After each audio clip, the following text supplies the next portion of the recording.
কত আল্লাহ নেককার বান্দা ওরা মসজিদে সেজদায় গিয়া মৃত্যু বরণ করে, কত আল্লাহ নেককার বান্দা ওরা বাইতুল্লাহ তওয়াফ করতে করতে মরণ বরণ করে।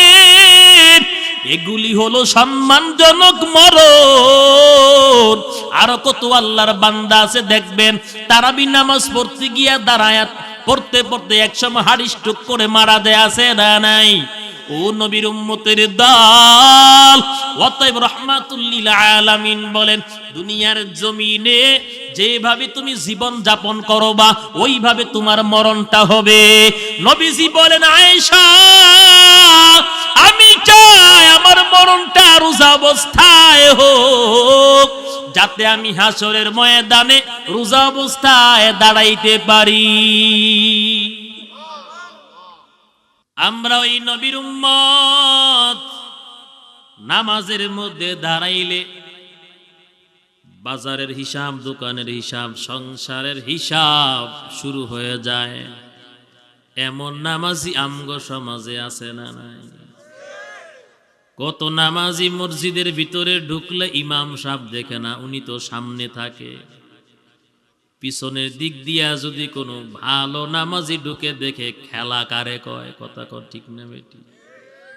নামাজে দাঁড়ায় ডানে তাকায়, বামে তাকায়, সামনে তাকায়, উপরে তাকায়, নিচের দিকে তাকায়, আবার মাঝে মাঝে কাউরে ইশারা দিয়া বুঝায় তুই চুপ কর আমি নামাজ পড়ি, আছে না নাই? অতএব 5 ওয়াক্ত নামাজ বিনয়ের সাথে খুশু খুশু সাথে আদায় করলে কত ওয়াক্ত নামাজের সওয়াব? 50 ওয়াক্ত নামাজের সওয়াব।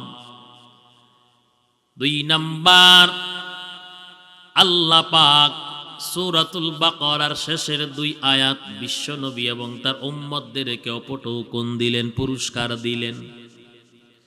আমানার রাসূলু বিমা উনজিলা ইলাইহি মির রাব্বিহি, এখান থেকে শুরু করে শেষ পর্যন্ত। তারপর 3 নাম্বার পুরস্কার হলো আল্লাহ রাব্বুল আলামিন মুশরিক ব্যতীত, বেঈমান ব্যতীত আল্লাহ পাক সমস্ত মুমিনদেরকে ক্ষমা ঘোষণা দিলেন। আল্লাহ রাব্বুল আলামিন মুমিনকে ক্ষমা করলেন।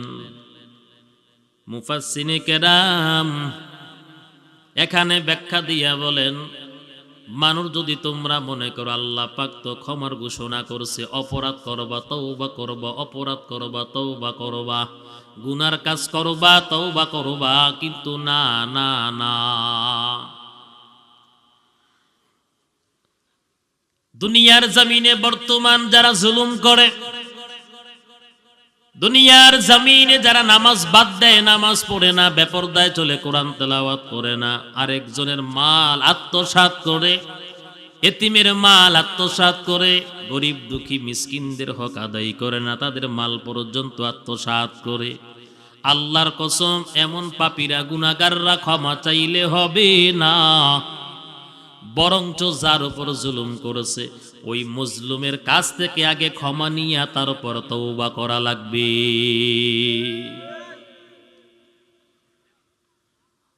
আজ আপনার টাকার গরমে, ক্ষমতার গরমে, রক্তের গরমে অসহায় গরিবদের উপর আপনি জুলুম করলেন, অত্যাচার করলেন, আপনি কি শুধু তওবা করলেই ক্ষমা পেয়ে যাবেন এমন ক্ষমার ঘোষণা আল্লাহ পাক জীবনও দেয় নাই। যতক্ষণ না পর্যন্ত অত্যাচারী মাজলুম আপনারে ক্ষমা না করবে ততক্ষণ পর্যন্ত আল্লাহ পাক আপনারে ক্ষমা করবে না। যেরকম ভাবে ইউসুফ আলাইহিস সালাতু ওয়াস সালামের 10 ভাই, ইউসুফ নবীকে বাবা ইয়াকুব পয়গম্বর বেশি মুহাব্বত করেন, ভাইদের হিংসা হয়, তারা পরামর্শ করে আর বলে আমরা 10 জনের একটা বিশাল শক্তিশালী বাহিনী বাবার যে কোনো কাজে আমরা কাজে লাগবো, যে কোনো কাজে আমরা আগায় আসতে পারি, আমাদের শক্তি আছে, ক্ষমতা আছে। এরপরেও বাবা আমাদেরকে দূরে রাখে, আর আমগো ছোট ভাই ইউসুফকে এত বেশি মুহাব্বত করে। পরামর্শ করলো এই বনি ইসরাইলরা, না না, যদি বাবার নিকটে থাকতে হয় আগে ইউসুফকে সরাইয়া দিতে হবে। ইউসুফ আলাইহিস সালাতু ওয়াস সালামকে সরাইয়া দিতে হবে।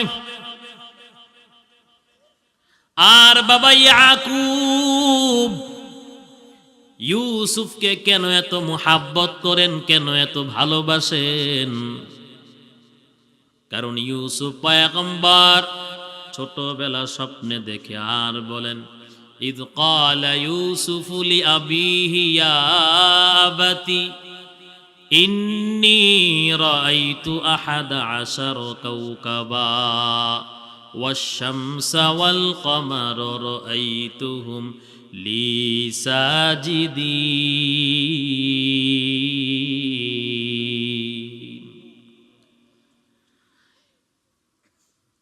এই জন্য তারপরে আল্লাহ রাব্বুল আলামিন সুন্দরকে দুইটা ভাগ করে এক ভাগ দিয়ে দিলেন ইউসুফ পয়গম্বরকে, আরেক ভাগ সুন্দর আল্লাহ পাক কিয়ামত পর্যন্ত যত মাখলুক, যত উম্মত দুনিয়ার জমিনে আসবে, যত মানুষ দুনিয়ার জমিনে কিয়ামতের আগ পর্যন্ত আসবে, আল্লাহ পাক বাকি অর্ধেক সুন্দর দুনিয়ার সমস্ত মানুষকে আল্লাহ পাক দিয়া দিলেন। তবে আমার নবী, আপনার নবী রাহমাতুল লিল আলামিনের বিষয়টা কিন্তু ভিন্ন, আলাদা। কারণ আপনার নবী, আমার নবী রাহমাতুল লিল আলামিন, ওই নবীর চেহারা এত সুন্দর ছিল, চেহারা এত নূর ছিল, হাজার হাজার বেঈমান চেহারা দেখা কালেমা পড়ে মুসলমান হয়ে যাইত। ইউসুফ নবীর প্রশংসা করতে গিয়া আমাদের নবীর বিষয়টা এখানে আলাদা রাখতে হবে। এবার ভাইয়ারা চিন্তা করলো, পরামর্শ করলো, কুতুলু ইউসুফা বিতরাহুহু আরদান ইয়াখলু লাকুম ওয়াজহু আবিকুম ওয়া তাকুনু মিন বাদিহি কওমান সালিহিন।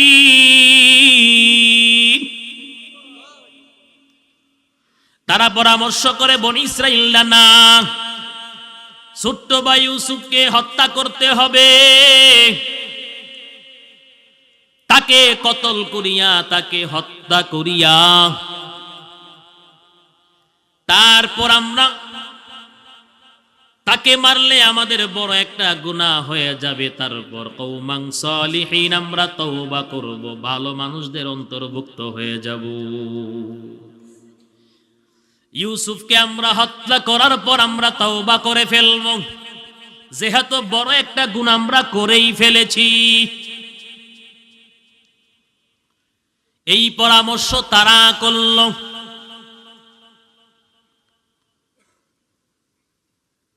পাকিস্তানের বিচারপতি জাস্টিস তাকি উসমানী দামাত বারাকাতুহুম, তিনি এই আয়াতের ব্যাখ্যায় লেখেন, তিনি বলেন এখানে আল্লাহ রাব্বুল আলামিন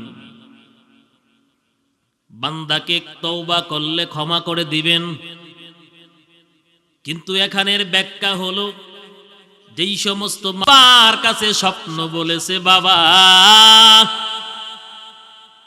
11টি নক্ষত্র, চন্দ্র, সূর্য আমারে সেজদা করতে আমি স্বপ্নে দেখেছি, 40 বছর আগে স্বপ্নে দেখছি ইউসুফ পয়গম্বর, 40 বছর পর ওই স্বপ্নটা বাস্তবায়িত হয়েছে।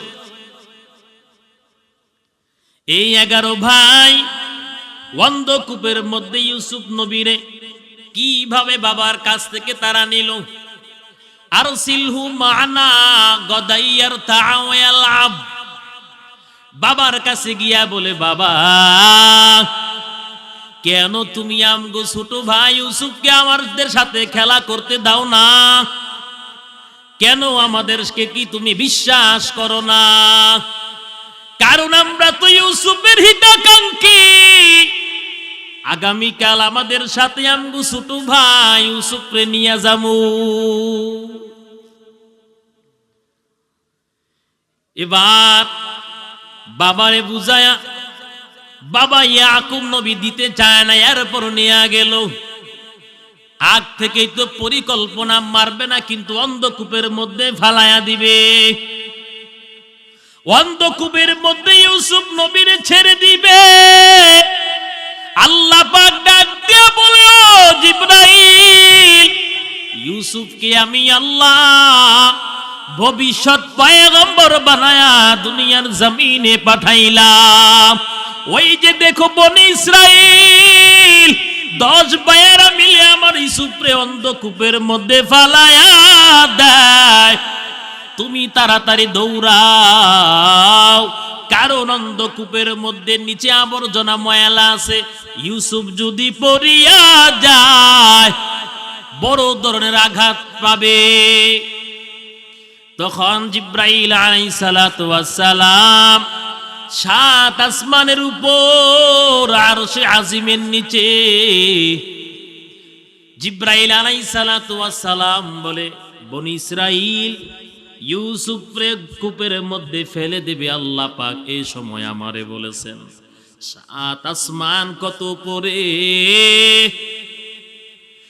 জিব্রাইল আলাইহিস সালাতু ওয়াস সালাম বলে, সমস্ত পাকা ছেড়ে দিয়ে আমি টান দিলাম, কোন রকম নিচে দিয়ে একটা পাথর দিছি বা কাঠের টুকরা দিয়া ইউসুফ নবীরে আমি বাঁচাইলাম। বলেছিলাম যারা জুলুম করে বর্তমান, আল্লাহর কসম করে বলি, মাজলুম যতক্ষণ না পর্যন্ত ক্ষমা না করবে আল্লাহ পাক ততক্ষণ পর্যন্ত ক্ষমা করবে না। তাহাজ্জুদের মুসল্লায় বৈশা যদি আল্লাহর দরবারে মুনাজাত করো, এর পরেও তোমার তওবা কবুল হবে না। মিশরের বণিকরা নিয়ে গেল ইউসুফ পয়গম্বরকে, আস্তে আস্তে বড় হইতে লাগলেন। লম্বা ঘটনা, এক সময় খাদ্যমন্ত্রী হয়ে গেল। আল্লাহু আকবার। কেনানের মধ্যে সংকট দেখা দিল, দুর্ভিক্ষ দেখা দিল। ইয়াকুব নবী বাস করতেন কেনান শহরে। যখন দুর্ভিক্ষ দেখা দিল, বাবা এবং 11 ভাই তারা চলে গেল মিশরের অর্থমন্ত্রীর কাছে। আল্লাহু আকবার। ইয়াকুব নবী বাস করিতেন কেনানে, সবার চাইতে ভালোবাসতেন ইউসুফকে। এটাই সহ্য হইতো না। কত হিংসা! এই হিংসা বর্তমানে আছে না নাই? ভাই ভাইদের মধ্যে হিংসা দ্বন্দ্ব আসেনি, এটা কিন্তু নতুন কোনো বিষয় না। নবীর সন্তানরা পর্যন্ত এই হিংসার বেড়াজালে আবদ্ধ হইয়া বাবার কাছ থেকে, ইয়াকুব আলাইহিস সালামের কাছ থেকে ছোট ভাই ইউসুফকে ছিনায়া নিয়া অন্ধকূপের মধ্যে ফালায় দিছে। তাদের একটাই উদ্দেশ্য, ইউসুফকে সরাইতে পারলে আমাদের বাবা এবার আমাদেরকে কাছে টেনে নেবে, আমাদেরকে কাছে রাখবে, আমাদেরকে ভালোবাসবে। এটাই উদ্দেশ্য, আর কোনো উদ্দেশ্য না। ও নবীর উম্মতের দল,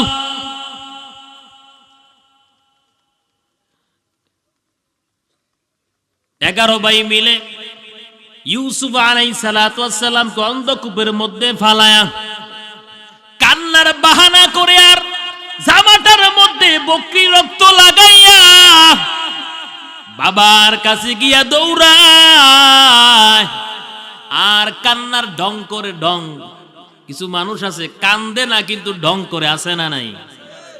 নাটকীয় কান্না আসেনি? এবার বাবার কাছে গিয়া বলে, বাবা পারলাম না ছোট্ট ভাই ইউসুফকে বাঘের মুখ থেকে বাঁচাইতে, আরম্ভ করছে, আর ডাক দিয়ে বলে, বাবা আমগো ছোট্ট ভাই ইউসুফকে খেলার মাঠে পার্শ্বে রাইখা কাপড় চুপড় দিয়ে আমরা খেলতে গেছিলাম, বকরি চড়াইতে গেছিলাম, আইসা দেখি বাগে খেয়ে ফেলেছে। ইয়াকুব আলাইহিস সালাতু ওয়াস সালাম ডাক দিয়ে বলে, ও সন্তানেরা, আমি তো আগেই তোমাদেরকে নিষেধ করেছিলাম, নেওয়ার দরকার নাই। ডাক দিয়া বলে, আমার সন্তান ইউসুফকে যে বাগে খাইছে প্রমাণ কি? রক্ত মাখা জামাটা বাবার সামনে উপস্থাপন করা হলো। ইয়াকুব নবী জামাটা খুললেন, জামাটার দিকে তাকায় দেখে কোনো একটা দিক দিয়েও কোনো ছিঁড়া নাই। এবার জামাটা নাকের সামনে নিয়ে গ্রান নিলেন, কারণ তিনি তো একজন পয়গম্বর। আর লম্বা শ্বাস ফালা বলে, জঙ্গলার কোন বাগে খাইছো এত সুন্দর আমার ইউসুফকে? জামাটাও কোনো একদিক দিয়া ছিঁড়লি না। কোন বাগে খাইছো আমার ইউসুফকে? জামাটাও ছিঁড়লি না। বাগে খাইলে জামা ছিঁড়ার কথা কি নামাজ দিয়া বলেন? বাবা ইয়াকুব আলাইহিস সালাতু ওয়াস সালাম বুঝার বাকি নাই। 40 বছর আগের স্বপ্ন 40 বছর পর বাস্তবায়িত হয়েছে। কি স্বপ্ন? ইয়া বাতি ইন্নী রাআইতু আহাদা আশারা কাওকাবা ওয়াশ শামসা ওয়াল কমারা রাআইতুহুম লি সাজিদিন। নবীর উম্মতের দল 11 ভাই, ইয়াকুব আলাইহিস সালাতু ওয়াস সালাম এবং ওনার স্ত্রী যখন ত্রাণ আনার জন্য মিশরে চলে গেলেন, খাদ্যমন্ত্রীর সামনে খাদ্যমন্ত্রীকে আওয়াজ দিয়ে বলেন, ইউসুফ আলাইহিস সালাতু ওয়াস সালাম, আল্লাহ পাকের অর্ডার হয়ে গেল, নবী যদিও আপনার সন্তান, কিন্তু তিনি হলেন একজন পয়গম্বর, সম্মানজনক সেজদা করা লাগবে। ওই যে 11টা নক্ষত্র, চন্দ্র সূর্য, 11টা নক্ষত্রের ব্যাখ্যা হলো 11 ভাই। চন্দ্র সূর্য মানে ইউসুফ নবী আব্বা এবং আম্মা। ওই সময় 40 বছর পর স্বপ্ন বাস্তবায়িত হলো। 11 ভাই এবং ইউসুফ নবীর আব্বা আম্মা সম্মানজনক ইউসুফ নবীরে সেজদা করলে। এবার বনি ইসরাইল 11 ভাই লজ্জিত কিনা আওয়াজ দিয়ে বলেন যে, ইউসুফকে আমরা মারার জন্য কত চেষ্টা করলাম, অন্ধকূপের মধ্যে ফালায়া দিলাম। আজকে আমগো দেশের মধ্যে দুর্ভিক্ষ, খাবারের অভাব, আমগো ভাই খাবারের গুদামের সামনে দাঁড়ায়া খাবার বিতরণ করতেছেন। লজ্জাবোধ হয়েছে কিনা আওয়াজ দিয়ে বলেন। এত লজ্জিত। ইউসুফ আলাইহিস সালাতু ওয়াস সালামের কাছে ক্ষমা চাইলেন, পয়গম্বর ক্ষমা করলেন, ইস্তেগফার পড়লেন, আল্লাহ পাকও ক্ষমা করে দিলেন। অতএব বুঝা গেল মুমিন ভাই, আগে ওই বান্দার কাছ থেকে ক্ষমা নাও, তারপর আল্লাহর কাছে তওবা কর, আল্লাহ পাক তওবা কবুল করবে। মনে থাকবে নিওয়াজ, অন্যায় করার পর শুধু তওবা করলে আপনি ক্ষমা পাবেন না। যার সাথে অন্যায় করছেন তার কাছে আগে ক্ষমা চাইতে হবে। এবারে আসেন, এই শাবান শব্দটা হলো আরবি একটা শব্দ। এর অর্থ হলো, শাব্দিক অর্থ হলো বিস্তৃত হওয়া, ছড়িয়ে পড়া। আব্দুল কাদের জিলানী রহমাতুল্লাহি আলাইহি শাবান শব্দটার সুন্দর ব্যাখ্যা করেছেন। আব্দুল কাদের জিলানী রহমাতুল্লাহি আলাইহি তিনি বলেন, শাবান শব্দটা লিখতে 5টা অক্ষর লাগে। কয়টা অক্ষর? কয়টা অক্ষর? আওয়াজ দিয়া বলেন। বড় পীর আব্দুল কাদের জিলানী রহমাতুল্লাহি আলাইহি বলেন, এই শাবান শব্দটা লিখতে 5টা অক্ষরের প্রয়োজন। প্রথম অক্ষরটার নাম হলো শিন, দ্বিতীয়টার নাম হলো আইন, 3 নাম্বার অক্ষরটা হলো বা, 4 নাম্বারটা হলো আলিফ, 5 নাম্বারটা হলো নুন। আব্দুল কাদের জিলানী রহমাতুল্লাহি আলাই প্রত্যেকটা অক্ষর দিয়ে আবার এক একটা বাক্য রচনা করেছেন। শুনতে রাজি আছেন? এবারে মূল আলোচনা ঢুকতেছি। এর আগে আমি শুধু রজব মাসে যে আল্লাহ পাক 3টা উপঢৌকন দিলেন, 3 নাম্বারটা হলো উম্মতি মুহাম্মদীকে, ইমানদারদেরকে ক্ষমা ঘোষণা করেছেন বেঈমান ব্যতীত। কিন্তু এখন ক্ষমা যে ঘোষণা করছেন শুধু অন্যায় করবেন আর আল্লাহর কাছে তওবা করলে ক্ষমা হয়ে যাবে না, আমি এটার ব্যাখ্যা দিতে গিয়া সূরা ইউসুফের কিছু আলোচনা করেছি। কষ্ট হয় নাই তো নাকি? বড় পীর আব্দুল কাদের জিলানী রহমাতুল্লাহি আলাইহি বলেন, উনি শিন অক্ষর দিয়া বলেন, শিন দ্বারা হলো শারফুন, শারফুন শব্দের অর্থ হলো সম্মান। আইন দ্বারা তিনি বলেন উলুউন, উলুউন শব্দের অর্থ হলো সমৃদ্ধি। 3 নাম্বার বা, বা শব্দের অর্থ তিনি বলেন বিররুন, বিররুন দ্বারা নেক। 4 নাম্বার আলিফ, আলিফ দ্বারা হলো উলফাত, উলফাত শব্দের অর্থ তিনি বলেন ভালোবাসা। 5 নাম্বার তিনি বলেন নুন দ্বারা হলো নূরুন, আলো। আল্লাহ রাব্বুল আলামিন এই শাবান মাসে যারা ইবাদত বন্দেগী করবে আল্লাহ পাক তাদের সম্মান বৃদ্ধি করে দিবে, সমৃদ্ধি করে দিবেন। আল্লাহ রাব্বুল আলামিন তাদেরকে ভালোবাসা দিবেন, আল্লাহ পাক তাদেরকে নেক দান করবেন। আল্লাহ রাব্বুল আলামিন যারা এই শাবান মাসে ইবাদত করবে আল্লাহ পাক তাদের মর্যাদা বাড়ায়া দিবেন। ঈমানের মধ্যে আল্লাহ পাক নূর ঢেলে দিবেন রে মুমিন। এই জন্য শাবান মাসের কত বরকত, কত ফজিলত। রহমাতুল লিল আলামিন বলেন, শাবানু শাহরি ওয়া রমজান শাহরুল্লাহ। বিশ্ব নবী বলেন, শাবানটা হলো আমার মাস আর রমজানটা হলো আল্লাহর মাস। শাবান কার মাস? রহমাতুল লিল আলামিন বলেন, এই শাবান মাসের ফজিলত সম্পর্কে নবীজি শাবান মাসে এত রোজা রাখতেন, রমজান ব্যতীত অন্য কোন মাসে এত রোজা রাখতেন না। আম্মা জান আয়েশা ডাক দিয়া বলে, পয়গম্বর আপনি শাবান মাসে কেন এত রোজা রাখেন গো পয়গম্বর? আল্লাহর নবী ডাক দিয়া বলে, রে আয়েশা, আজরাইল আলাইহিস সালাতু ওয়াস সালামের হাতের মধ্যে একটা লিস্টি দেওয়া হয়, এই বছর যারা মরণ বরণ করবে তাদের একটা লিস্টি দেওয়া হয় আজরাইল আলাইহিস সালাতু ওয়াস সালামের কাছে। আমি চাই আমার মৃত্যুর পরোয়ানাটা আজরাইল আলাইহিস সালাতু ওয়াস সালামের লিস্টির মধ্যে, তালিকার মধ্যে উঠে যাক।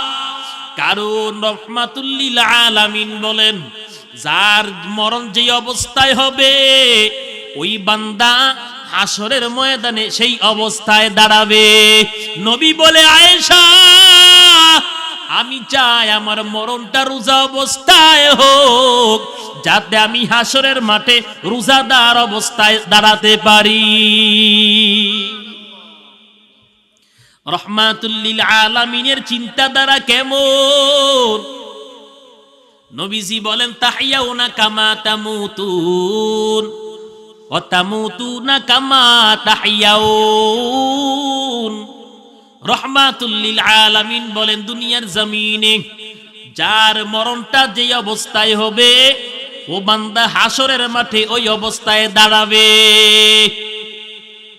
আজ বর্তমান কত মরণ আছে দেখবেন, কেউ মরে টিভির সামনে, কেউ মরে গাঞ্জার আসনে, কেউ মরে নাচের প্যান্ডেলের ভিতরে আছে না নাই, কেউ মরে আবার জুয়ার আসনে আছে, এমন মরণ। কেউ আবার মদ পান করতে করতে মারা যায়, আছে না নাই? কেউ চুরি করতে গিয়া মারা যায়, কেউ ডাকাতি করতে গিয়া মারা যায়। কত সন্ত্রাস, চাঁদাবাজ, মাস্তান সন্ত্রাসী করতে গিয়া মারা যায়, চাঁদাবাজি করতে গিয়া মারা যায়, রংবাজি করতে গিয়া মারা যায়। আল্লাহর কসম, সিনেমা হলের ভিতরে গিয়া কত নাফরমান মারা যায়। একটা মরণ সম্মানজনক মরণ না, প্রত্যেকটা মরণ লাঞ্ছনাকর মরণ। রহমাতুল লিল আলামিন এটাই বুঝাইলেন। কত আল্লাহর নেককার বান্দা ওরা মসজিদে সেজদায় গিয়া মৃত্যু বরণ করে। কত আল্লাহর নেককার বান্দা ওরা বাইতুল্লাহ তওয়াফ করতে করতে মরণ বরণ করে। এগুলি হলো সম্মানজনক মরণ। আরো কত আল্লাহর বান্দা আছে দেখবেন, তারাবি নামাজ পড়তে গিয়া দাঁড়ায় পড়তে পড়তে একসময় হাড় স্ট্রোক করে মারা দেয়, আছে না নাই? ও নবীর উম্মতের দল, অতএব রাহমাতুল লিল আলামিন বলেন, দুনিয়ার জমিনে যেভাবে তুমি জীবন যাপন করবা ওইভাবে তোমার মরণটা হবে। নবীজি বলেন, আয়েশা আমি চাই আমার মরণটা রোজা অবস্থায় হোক, যাতে আমি হাসরের ময়দানে রোজা অবস্থায় দাঁড়াইতে পারি। রহমাতুল লিল আলামিন বলেন, এই শাবান হলো আমার মাস, রমজানটা হলো আল্লাহর মাস। অতএব আমাদেরকে এখন থেকে রমজানের জন্য প্রস্তুত গ্রহণ করা লাগবে। লাগবে কি? নামাজ দিয়া বলেন। শাবান মাস যখন আসতেন সাহাবাই কেরাম শাবান মাসে তাদের ভারী কাজগুলো ফালায়া চাকর বাকরদের কাজ, গোলামদের কাজও হালকা করিয়া দিতেন।